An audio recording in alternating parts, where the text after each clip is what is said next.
Hi friends, திங்கக்கிழமை சர்வினுக்கு ஸ்கூலுங்கிறதுனால ஞாயிற்றுக்கிழமை சாயங்காலமே கிளம்பிட்டாங்க.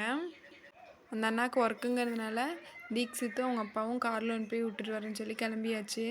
செலியனும் வரேன்னு சொல்லிட்டு ஒரே அழுகாச்சு. அப்புறம் அவங்க ரெண்டு பேர்த்தையும் கூட்டிகிட்டு போனால் திரும்பி இவர் பைக்கில் கூப்பிட்டு வரும்போது சிரமம்னு சொல்லிட்டு வேண்டான்னு சொல்லி செலியன் எடுத்ததுனால ஒரே அழுகாச்சு. சரின்ட்டு அவங்க அப்பா ஒரு ரவுண்டு கூப்பிட்டு போயிட்டு வந்தார். சிரிப்பு வேறுங்க போயிட்டு வந்துட்டு. வீடியோ எடுக்கிறதுனால வெக்கம் வந்துடுச்சு, வந்து படுத்துட்டான். அப்புறம் இவன் ஒரு 3 பேருமே போயிட்டாங்களாச்சு. இவன் ஒருத்த மட்டும் இருந்ததுனால கொள்ளுப்பாட்டிக்கிட்டு போய் முட்டை வாங்கிட்டு வர சொல்லி சாப்பிட்டுக்கிறான் பாருங்க. இங்கே உள்ளே வந்தால் நான் பிடிங்குவேன்னு சொல்லிட்டு வெளியே பக்கத்து வீட்டு திண்ணையிலேயே உட்காந்து சாப்பிட்றான் பாருங்க. இந்த 2 வாரமாக சர்வினு, அபி, தீக்ஷித் 3 பேருமே இருந்ததுனால கூட விளையாண்டுட்டே இருந்தான். இனியெல்லாம் ஸ்கூலுக்கு கிளம்பிடுவாங்க.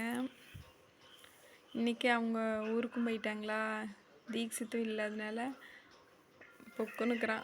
தீக்ஷித்து அவங்க அப்பாவும் காலையில் தான் வந்தாங்க ஊர்லேருந்து. நைட்டு போய் அவன் தூங்கிட்டானம்மா, அதனால இருட்டாயிடுச்சுன்னு சொல்லிட்டு வரல.